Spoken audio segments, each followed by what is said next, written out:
Hoje a gente vai falar aqui sobre o direito de acrescer, tá certo? Veja o seguinte, o nosso artigo 1941 do Código Civil é que fala sobre esse instituto daí de direito das sucessões. Deixa eu abrir o código aqui para a gente dar uma lida. Artigo 1941. Aqui. Quando vários herdeiros, pela mesma disposição testamentária, forem conjuntamente chamados à herança,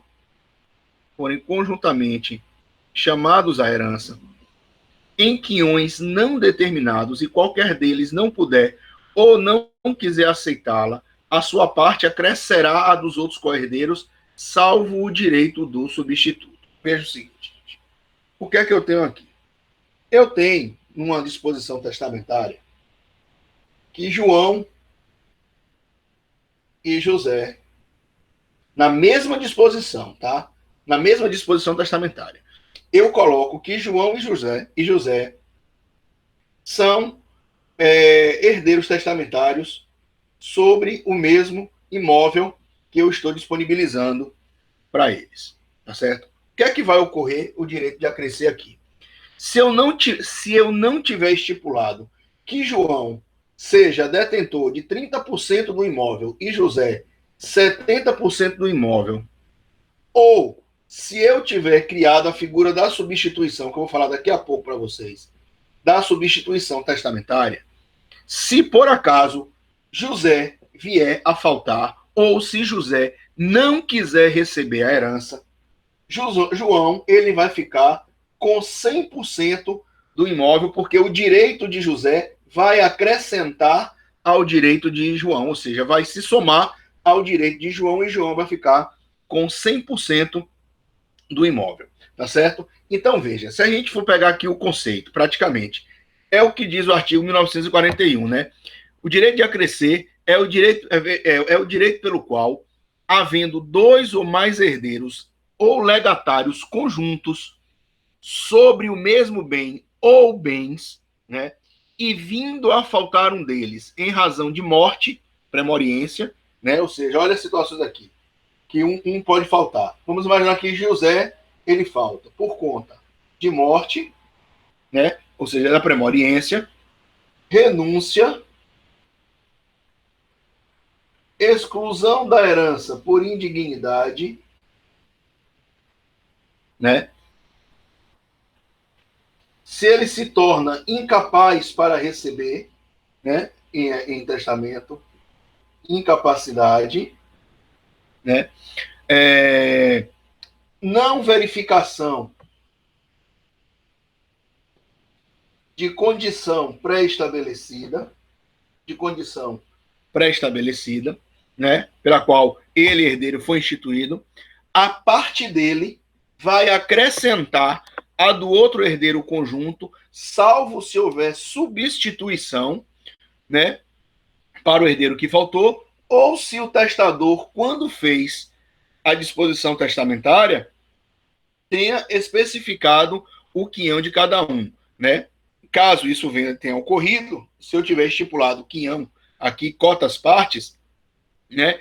Aquele herdeiro que faltou, a parte dele, ao invés de acrescentar, ele retorna ao monte-mor, né? Ou seja, ao espólio, para ser redistribuído aos meus herdeiros legítimos na forma do artigo 1944. Veja o seguinte, a gente vai ler aqui todos os artigos, que vai do 1941 ao 1946, né? Que fala sobre essa figura do direito de acrescer. Vamos lá, vou repetir o 1941. Quando vários herdeiros, pela mesma disposição testamentária, forem conjuntamente chamados à herança em quinhões não determinados, e qualquer deles não puder ou não quiser aceitá-la, a sua parte acrescerá a dos co-herdeiros, salvo o direito de representação. 1942. O direito de acrescer competirá aos colegatários quando nomeados conjuntamente a respeito de uma só coisa, determinada e certa, ou quando o objeto do legado não puder ser dividido sem risco de desvalorização.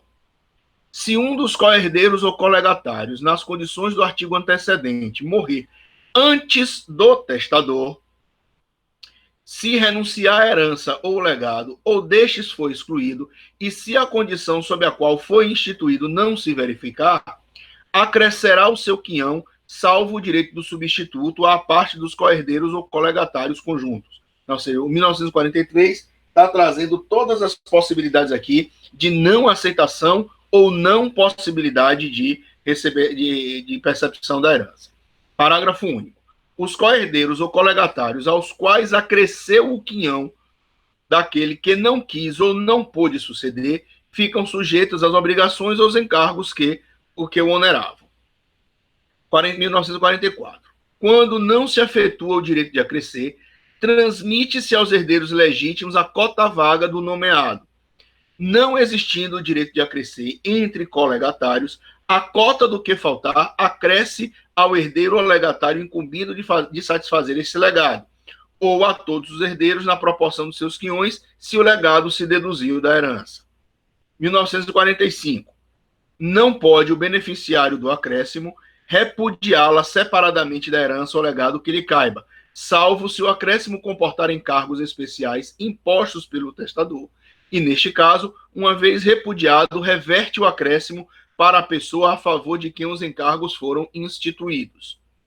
Legado um só usufruto conjuntamente a duas ou mais pessoas, a parte da que faltar acresce ao dos colegatários. Se não houver conjunção entre os colegatários, ou se, apesar de conjunto, só lhes foi legada certa parte do usufruto, consolidar-se-ão na propriedade as cotas do que faltarem à medida do que eles forem faltando. Tá certo? Então, veja. O que é que eu tenho efetivamente aqui? Eu tenho a figura de duas ou mais pessoas que, na mesma disposição testamentária, elas recebem uma parte da herança ou um bem específico, e um deles faltando, vindo a faltar, por qualquer dessas circunstâncias aqui, premoriência, renúncia, indignidade, incapacidade, ou não condição da não verificação da condição pela qual o herdeiro foi instituído, a parte que cabia a este que faltou acrescentará ao do outro, salvo se, quando o testador fez a disposição testamentária, ele criou cotas para aqueles herdeiros, ou se ele criou a figura da substituição testamentária. Tá certo? Substituição a gente vai falar daqui a pouco para que vocês entendam isso aqui também. Mas nesse primeiro momento, vocês entenderam como é que funciona isso aqui?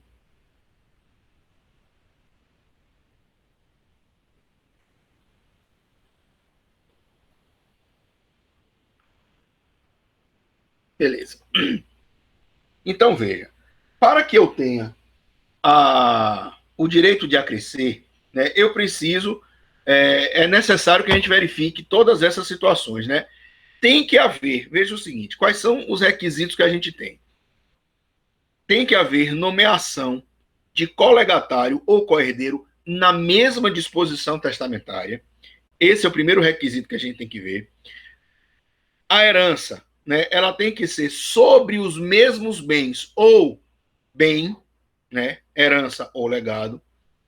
Tem que verificar a ausência das cotas determinadas, né? Tem que verificar a inexistência de substituição, né? E aquele que faltou tem que ter qualquer dessas circunstâncias aqui: morte, renúncia, indignidade, incapacidade, não verificação da condição. Beleza? Então, veja aqui, é um temazinho simples, mas isso cai direto em prova, né? Porque às vezes a pessoa normalmente pensa que na falta de um dos herdeiros, né, isso pode gerar a responsabilidade ou o direito para os herdeiros daquele herdeiro que faltou. Então veja aqui, nessa situação, João e José, que é uma confusão normal. Eu deixo para João e para José esse imóvel. José morre antes de mim, certo? Quando da minha morte, abre o meu testamento e verifica que José tinha esse direito daqui, às vezes as pessoas erram na questão dizendo, se José morreu e o inventário foi aberto, o filho de José teria direito a receber a parte dele. Não. Nesse caso aqui de testamento, não é assim que funciona. Tá certo? Óbvio que os filhos de José teriam direito se José falecesse depois da abertura da sucessão.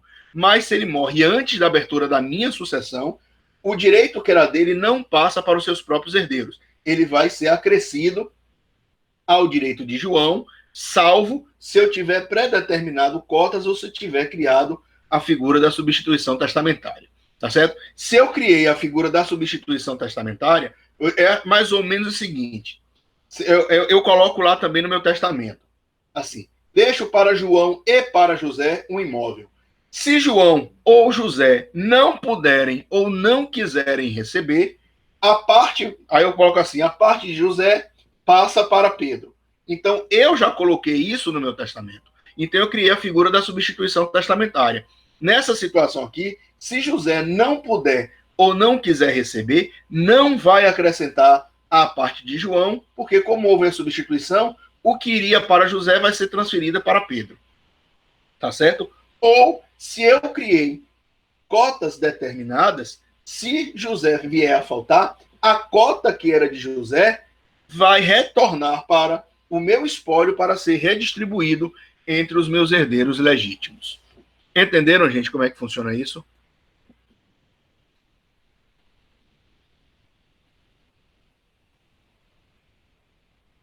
Beleza. É simplesinho essa parte daí.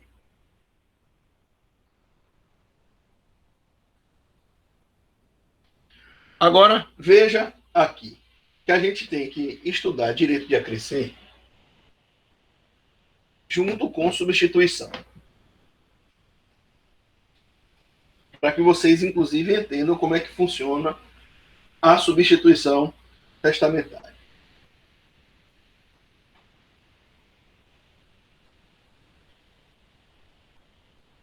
Veja.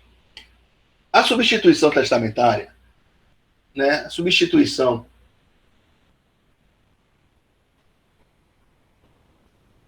ela vai estar nos artigos 1947 a 1969. Né? O direito de acrescer está do 1941 a 1946. Agora veja o que é essa figura aqui da substituição testamentária. Né? A substituição testamentária é um instituto pelo qual o testador, vamos pegar até o que diz aqui o artigo, aqui, 1947. O testador pode substituir outra pessoa ao herdeiro ou legatário nomeado para o caso de um ou outro não querer ou não poder aceitar a herança ou legado, presumindo-se que a aceitação foi determinada para as duas alternativas, ainda que o testador somente a uma se refira. Né? Então, veja o que é que a gente está criando aqui. Eu estou criando, como a gente explicou no último tópico aqui, a seguinte situação. Eu quero deixar um patrimônio para A. Se A não quiser, mas eu já coloco isso no testamento, tá? Se A não quiser ou não puder receber a herança, o que eu deixei para ele passa para B. Veja que eu posso fazer isso através de várias pessoas. Eu posso dizer, se A não quiser ou não puder, passa para B. Se B não quiser ou não puder, passa para C e assim sucessivamente. Entendeu? Mas eu posso limitar. Eu deixo apenas para B. Se B não quiser ou não puder receber, retorna para o Montemor para ser redistribuído entre os herdeiros. Tá certo? Só que quando a gente fala de substituição, eu tenho dois tipos de substituição testamentária. Eu tenho aquilo que nós chamamos substituição vulgar, né, ou ordinária, e a substituição fideicomissária. Tá? Essa substituição vulgar, né, a substituição vulgar, ela tem três possibilidades, né? Que a gente chama substituição vulgar singular, substituição vulgar singular ou simples, substituição vulgar coletiva ou plural e substituição vulgar recíproca. Recíproca. Então veja, olha o que eu estou agindo nas três situações aqui de substituição vulgar. Na substituição singular, é justamente essa daqui que está desenhada. Eu deixo para A. Se A não quiser ou não puder, vai para B. Pronto. Agora, repito, quando é que uma pessoa não quer ou não pode receber? Eu posso colocar aqui, em caso de morte, premoriência, em caso de renúncia, em caso de renúncia, em caso de indignidade, né? Em caso de não verificação da condição, morte, renúncia, dignidade, incapacidade para receber em testamento, tá certo? Então veja que nessas situações aqui, como é o que é que a gente tem? Essa primeira, certo? Vulgar singular. Se A morre antes de mim, testador, ou A renuncia à herança, A é indigno. Eu criei uma condição e essa condição não foi verificada. Ou A se tornou incapaz para receber em testamento. Bom dia, Carlos. A parte que eu tenho deixado para A, ela vai transferir-se para B por força do meu próprio testamento. Tá certo? Então veja que é por isso que não tem direito de acrescer. Porque, olha que eu coloquei, vamos colocar aqui nomes, tá? Vamos colocar nomes que fica mais fácil. Eu deixo para João. Se João não quiser ou não puder, vai para José. Se eu tivesse colocado direito de acrescer, a questão anterior, eu deixo para Pedro e João. Se João não puder ou não quiser receber, vai ficar para Pedro e para José. Agora, se eu não tiver criado substituição testamentária aqui, a substituição acresceria ao direito de Pedro por conta dessas circunstâncias daqui, tá certo? Aí, só que a gente falando aqui agora de substituição, veja o que nós temos. A substituição vulgar, vamos tirar Pedro aqui agora, voltar aqui para a substituição. Eu deixo para João. Se João não puder ou não quiser, vai para José, singular. Mas eu posso colocar a seguinte situação. Eu deixo para João. Se João não puder ou não quiser, eu deixo para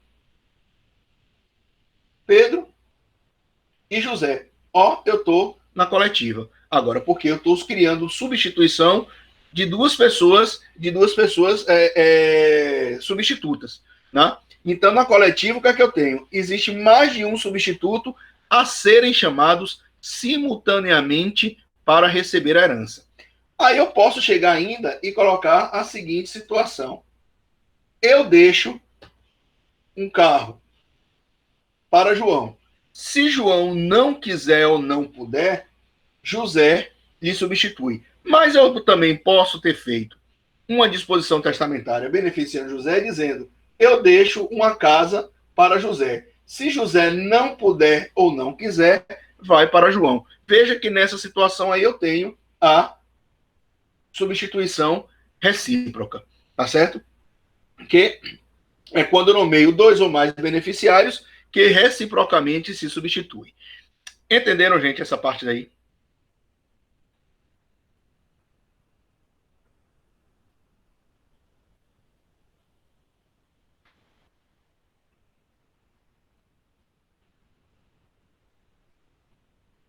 Beleza? Bruno, tá claro? Miguel chegou agora. Elane. Bia, tranquilo? Carlos.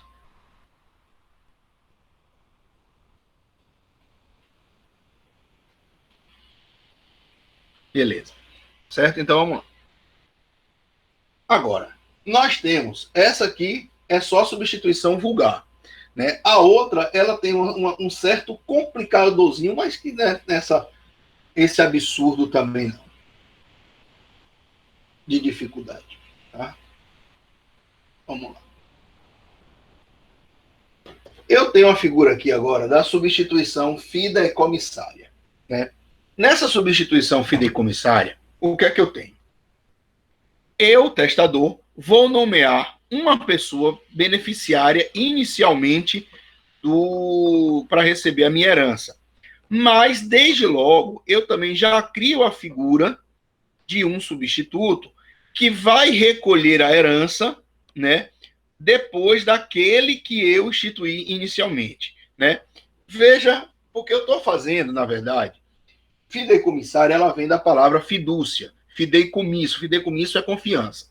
Então, olhe, preste atenção aqui, galera, como é que funciona.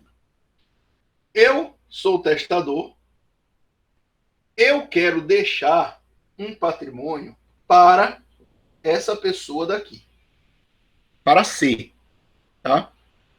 Só que antes de C receber, aquele bem, ele vai para B. E depois que houver a implementação das situações que eu estou indicando, B terá a obrigação de transferir aquele patrimônio para C. Então, veja, é diferente do outro. Veja que na vulgar eu deixo para B.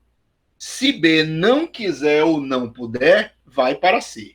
Mas na fideicomissária, eu desejo que o patrimônio venha já para essa pessoa daqui. Ele é o meu destinatário final. Entendeu? Só que antes de chegar ao destinatário final, uma pessoa receberá a herança antes dele, com a obrigação de transferir depois para o de cá. Seria aquele exemplo que nós falamos aqui, dizendo, eu faço um testamento hoje e eu quero deixar que 30% do meu patrimônio ele vá para o primeiro filho que meu filho venha a ter. Pronto, meu filho ainda não tem filho. Então, na verdade, eu não quero que fique para o meu filho, eu quero que fique para o meu neto. Então, só que quando da minha morte, o meu filho receberá essa parte daqui a título de testamento e ele vai resguardar aquele patrimônio até o nascimento do seu próprio filho. Óbvio que a lei ela vai trazer uns parâmetros. Esse meu filho daqui, esse meu neto aqui, ele tem que nascer pelo menos ou ser pelo menos nascituro em até 2 anos da abertura da sucessão. Por quê? O que é que ocorre? Né? Eu posso chegar e estabelecer o seguinte: se não houver, eu não vou estabelecer não, a lei já determina que se não houver o nascimento do meu neto, né, caduca o fideicomisso e aquele patrimônio ele tem que ser devolvido para para o meu espólio, para que seja redistribuído entre os demais herdeiros. Ou se eu tiver criado a figura da substituição testamentária também, vulgar. Então, veja, quando eu tenho uma substituição vulgar cumulada com uma substituição fideicomissária, somando as duas, eu tenho uma substituição compendiosa. Ô, Michel, peraí que eu não entendi esse negócio não. Como é? Você deixa para o seu neto. Seu neto ainda não existe. Pronto. Mas você tem a expectativa de que ele seja pelo menos nascituro em até 2 anos depois da sua morte. Beleza, é isso que eu estou querendo aqui. Então veja o que é que eu tenho. Eu deixo para o meu primeiro neto. Meu filho recolhe. Aí eu posso chegar e dizer, se esse meu neto não nascer em até 2 anos da minha morte, com os 2 anos, vamos colocar aqui, aqueles 20% de herança que eu deixei para ele, passa para minha irmã. Então veja, eu criei aqui uma figura da substituição fideicomissária e criei a figura da substituição vulgar. Então essa substituição é que a gente chama de substituição compendiosa. Veja que esses 20% não vão ficar para o meu filho. Entendeu? Ou fica para o meu primeiro neto, ou vai ficar para minha irmã. E se não existir esse meu neto e minha irmã não quiser, retorna para o meu Monte Mó para que seja redistribuído entre os meus herdeiros, e aí esse meu filho daqui ele vai receber a parte dele também, mas ele não vai receber os 20%. Ele vai receber parte dos 20%, porque isso aqui, por voltar para o Monte Mó, vai ser redistribuído entre tantos herdeiros legítimos que eu tenha. Tá certo? Entender essa parte? Depende, Carlos. Aí não tem um prazo específico, não. Vai depender muito de onde vai ocorrer. Né? Porque pode ocorrer extrajudicial ou judicial, então é muito relativo. Tá certo? Paulo, entendeu? A substituição fideicomissária. Bruno, beleza. Elane, Bia, Miguel, tudo tranquilo? Não impede. Elas não são excludentes. Eu posso juntar as duas. Certo? Agora, veja que a gente tem algumas situações aqui bem interessantezinhas. Tá? Primeiro, é importante que vocês saibam, na substituição fideicomissária, quem são as partes envolvidas, porque quando vem o enunciado da questão, ele vem com uma nomenclatura, né, do fideicomisso. Né? Veja, na substituição testamentária, essa figura aqui, que é o testador, né, que é o testador, ele é chamado de fideicomitente. Né? Testador ou fideicomitente. Vocês têm que. Aí é a questão só de vocês gravarem, né? Esse daqui que vai receber a herança em primeiro lugar é o chamado fiduciário, ou seja, a pessoa que está recebendo em confiança, fiduciário ou gravado. Ou gravado. E esse último daqui, que é o destinatário final, ele é o fideicomissário. Fideicomissário. Tá certo? Então, se acostume com essa terminologia, né, para que vocês depois não confundam uma coisa com outra. Fideicomitente é o testador. Fiduciário ou gravado é o primeiro que recebe, né, e que tem a obrigação de repassar. E fideicomissário é o destinatário final. Beleza?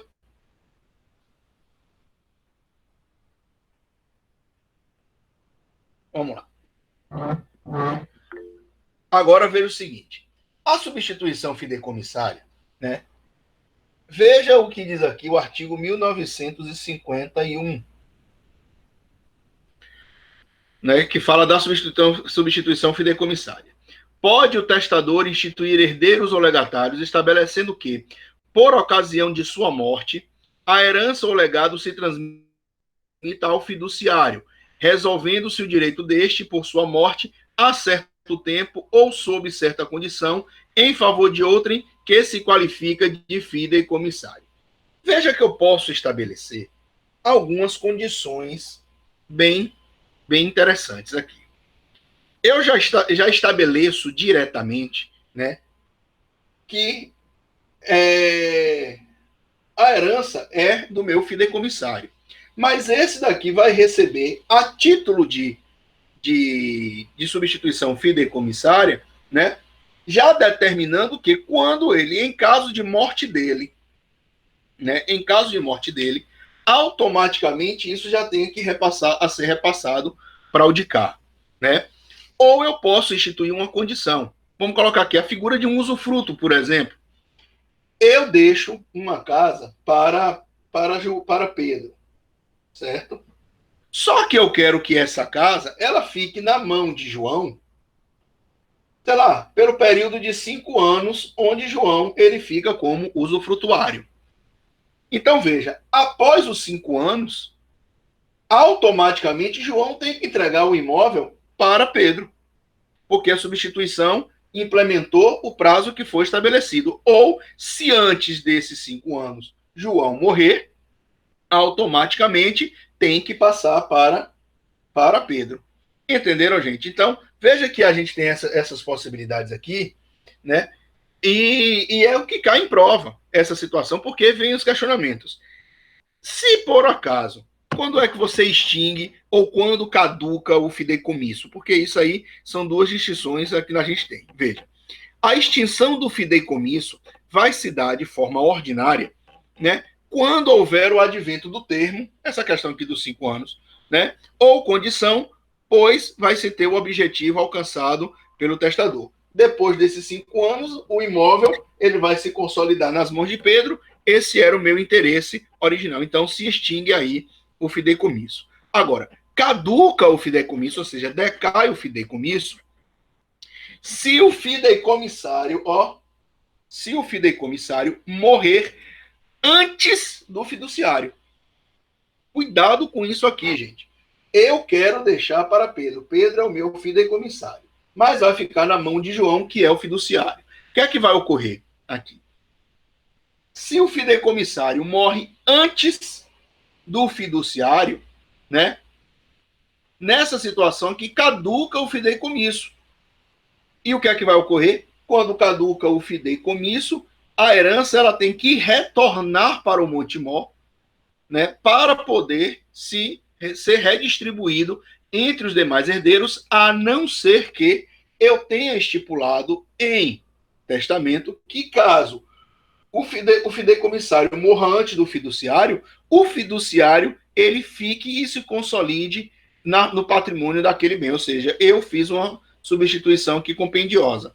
Entenderam? Então, porque, veja, eu quero que fique para C, mas se C morrer ou não puder aceitar, vai para B. B recebe antes e depois ele tem que entregar para C. Mas se C não quiser ou não puder, ele vai para C. Eu criei a substituição simples ou vulgar também, que aí nesse caso seria a compendiosa, né? E caduca também o fideicomisso, né? Ou se, por exemplo, o fideicomissário também renunciar, né? Se o fideicomissário renunciar, se ele for excluído por indignidade, né? Se lhe faltar capacidade para receber também em herança, né? Ou naquela situação que eu falei dos 2 anos, caduca o fideicomisso se, naquela questão do neto, eu quero deixar para o meu primeiro neto que meu filho venha ter. Ou seja, eu estou deixando para a figura do concepturo, né? Ou seja, o ser que ainda não foi nem concebido, mas ele vai ter direito à herança se em até 2 anos da minha morte ele vier a ser pelo menos nascituro. Mas se ele não for nem pelo menos nascituro, em até 2 anos, vai caducar o fideicomisso, aquele bem ou vai para o substituto se eu tiver criado a figura da substituição compendiosa, ou aquele bem retorna para o Montemor para ser redistribuído entre os demais herdeiros. Entenderam, gente, isso?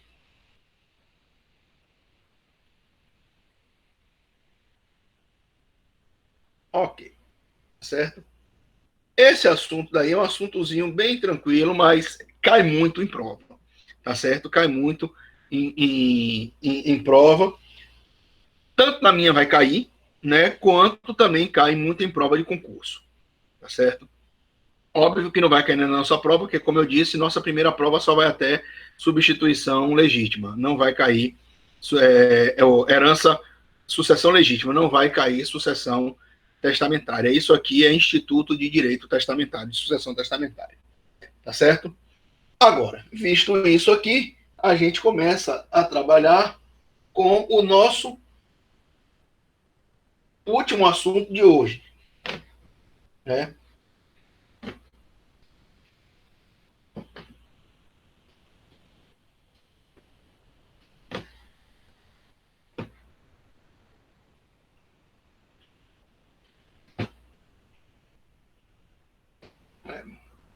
Que é a figura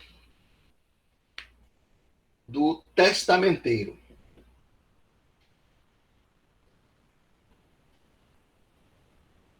Testamenteiro.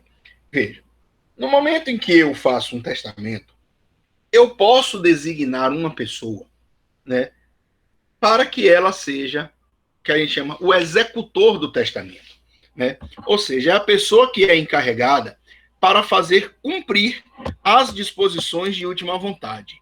Tá? Então, eu posso estipular a figura do testamenteiro no meu testamento.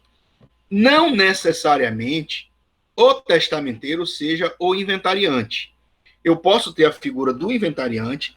O inventariante pode ser o testamenteiro, mas o testamenteiro pode ser uma outra pessoa, porque o inventariante pode ser um filho meu. Só que eu não quero que aquele meu filho seja o executor do testamento. Me interessa que um amigo meu que eu saiba que ele vai fazer exatamente cumprir aquilo que eu desejei como ato de última vontade, eu nomeio ele como testamenteiro em testamento. Então, eu tenho esse direito e esse poder de indicar a pessoa que vai ser o testamenteiro, tá certo? Então, eu vou nomear essa figura, né, ou em testamento ou em codicilo. Só que é o juiz, no momento da abertura do inventário, né, e do testamento, o juiz ele vai confirmar ou não a indicação do testamenteiro. Né? Então, o juiz pode confirmar. Se o juiz entender que aquela pessoa não tem condição de executar o testamento, o juiz pode até nomear uma outra pessoa. Entendeu? Porque, e veja o seguinte, o que é de interessante na figura do testamenteiro? Porque a testamentaria, ou seja, a execução do testamento, né, ela é uma função remunerada. Né? Mas, se o testamenteiro ele for herdeiro ou legatário, também, eles vão exercer esta função de testamenteiro de forma desinteressada. Né? E eu, testador, eu posso fixar um valor da remuneração se eu tiver instituindo, eu posso fixar uma remuneração para o herdeiro instituído ou legatário. Né?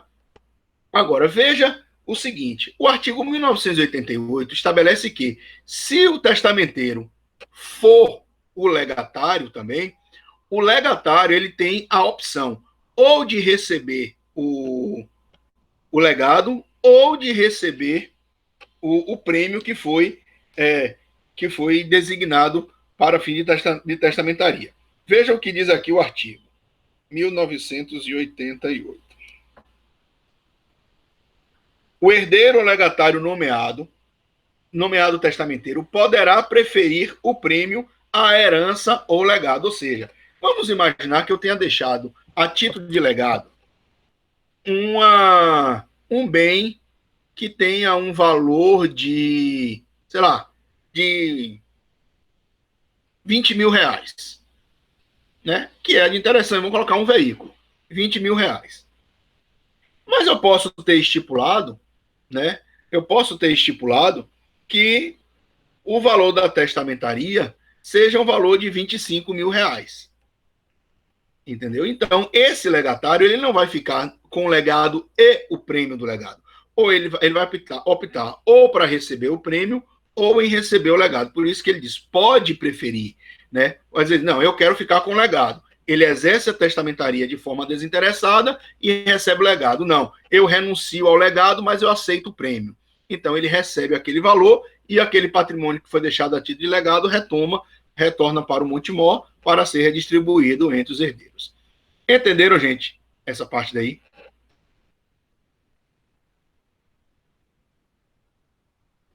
Isso é simplesinho, é isso mesmo, não tem muita dificuldade. É só leitura agora do código, entendeu? E aí, no nosso próximo encontro, a gente vai entrar efetivamente na figura de inventário e de partilha, né? Que aí vai ser o nosso último assunto do semestre. Na próxima aula, não. Na próxima aula, a gente vai fazer uma revisão, entendeu? Aí a gente vai começar a trabalhar, né, a parte de inventário, né, porque às vezes demanda um tempinho mais para a gente falar sobre esse processo de inventário e os tipos de inventário que nós temos. Ficou alguma dúvida, galera?